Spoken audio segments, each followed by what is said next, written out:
tired of working. You're tired. So today we're going to talk about fatigue. And the thing is that when we talk about fatigue, fatigue is an area that honestly we all get attacked under. And so as an example, and I told Amber, this is not something she did, it's how I hear it. Okay? And y'all know that there's two different things. You can say something, but I want to hear it another way. I do the same thing to her. I'll say something, and this is how she hears it. So, as a man, we feel like it is our responsibility to handle all this stuff, right? Is that not the vanity of a man? The vanity of a man thinking that he is the sole one responsible for everything. Although the man should carry the bulk of the weight. But the thing is that the male has a role. He is a leader. All this bullcrap. But the point is that I'm sitting there, and now mind you, this is how fatigue reflects a thing. So, I'm sitting here, and I'm thinking, I can't remember what I was doing, or for some reason, but fatigue became a leverage point where he could come in. And Amber was in the back room, and we've got, I don't know if y'all have a problem, but we call it the battle of the flies. Flies are our arch enemy. And Amber hates flies. Flies everywhere. So she's got this, I would call it almost like manna for flies. But it's like kryptonite manna. Already turned us on to this spray that you spray in the windowsills, and what happens? Amber's got it timed. How long does it take, Amber? 2 seconds. About 2 seconds. What do? Start buzzing around, fall over dead, but this was actually about spiders. Well, but the point was that she was talking about, and I heard flies, but she was talking about spiders. But the point is, she said, why do I have all these things? Why do I have... Instantly in my mind, I'm thinking... Well, we got so many spiders. I remember asked you why. I just said we had so many spiders. And I was not gearing toward him. Oh, no. That's not what I'm saying is that she said this, and instantly in my mind, I go to the defensive. Well, I can't solve that problem. I can't fix... Where did she ever say that? She never said that. But yet, through my fatigue, I took that as it was. Called Delta. Now called Delta. But the thing is that through my fatigue, I took that as an attack against me. And I told her, I said, Amber, I've got to learn to not take things as an attack, because just because the thing was said does not mean that's what that thing meant. So fatigue. Fatigue is that point that, man, if we look at fatigue, what is fatigue? We're tired, but basically in essence, we've given up. We're thinking, whatever. So, as in all things, I'm going to read to you Isaiah 40, 27 through 29. I'm going to read it first. I'm going to read 27 through 29. We're going to talk about a thing, then I'm going to read the rest of it. And it's so funny, we've been brought back full circle again, which is really crazy. All right. Now, remember something. It's not what we're studying is what? Not important. Where the studies lead is the single most important thing. I am going to read this to y'all, and then I am going to step back, and I'm going to read it again. And then I'm going to first thing is I'll tell you my sidetrack because I see, and I'm like, oh boy, this is interesting. Okay. He says, you descendants of Jacob say, the Lord has forgotten what I am doing. And you people in Israel say, my God is not fair to me. But you should not say those things. Now, I'm reading an easy version because I like this interpretation of reading it. You surely know this. You surely have listened to it.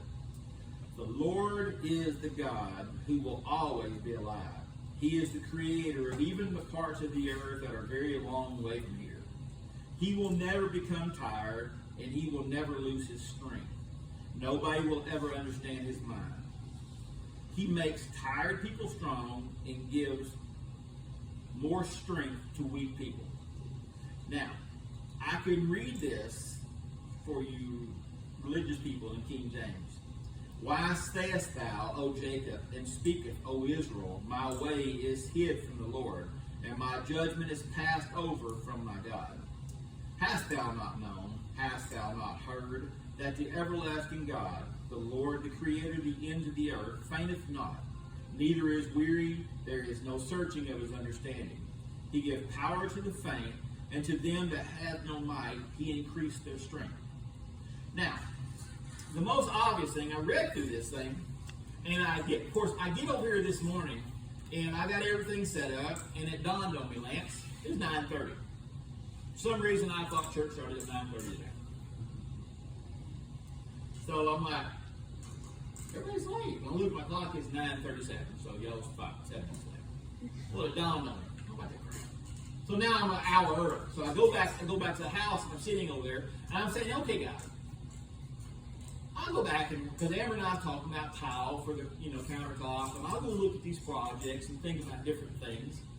And then the Lord says, no, go back and read some more. Go back and read some more. And so I go back and read some more. And he says, even the youths shall faint and be weary, and the young men shall utterly fall. But those that wait upon the Lord shall renew their strength. They shall mount up with wings as eagles. They shall run and not be weary. They shall walk and not faint. You remember that one? We've already talked about this. So here it brings me back to this. And so I'm like, okay, cool, God. So you brought us back to that point. You brought us back to the word kabal, which is, the whole word there. And so I got thinking about this whole thing. But the problem that I ran into this whole thing is, first thing is that, who is he talking to? No. The people of Jacob and Israel. He talked to two distinct people. He talked to two distinct people. The people who grow weary and the people who... He says, why sayest thou, O Jacob, and speaketh, O Israel, my way? Again, I'll read it in this one. You descendants of Jacob say, the Lord has forgotten what I am doing. And you people in Israel say, my God is not fair to me. So now we've got two different people. So we have the descendants of Jacob, and we have the descendants, or actually the people of Israel. So Yisrael means one who wrestles with the Lord, and the Lord overcomes. Jacob means deceiver or supplanter. Or not supplanter, supplanter. Supplanter is a person that goes in. So say AJ is the manager of Burger King, doing a fantastic job, got the shop up and running. Okay, you understand that. You got the embroidery shop. Everything is working good. You've got everything where you're making money, all of the equipment is humming, everything is doing good. It's successful. All of a sudden somebody comes in, now that you've got all the work done, and they try to what? Take all the credit. Knock you out and take the credit. Take over. That happens a lot within churches. You'll see supplanters come in churches when the church is on fire, doing revivals, doing all those things. You'll see somebody come in and try to steal the momentum. They'll try to come in. So the thing is that we've got two people. We've got those that were the line of Jacob, were basically, if we really ask the question, it says it's those who took the place that were there first. What is a Gentile? Huh? A non-Jew. So in essence, he's talking to us. Those that took the place of the Jews, because the Christian faith was originally intended for the Jews first. The Jews rejected Yeshua, the Messiah. Or Messiah Mashiach, that's how they call it. And they rejected him. So the Gentiles come in. So he's speaking in one essence to the Gentiles, and as well he's speaking to the house of Israel. Alright, so the descendants of the line. He's speaking to people.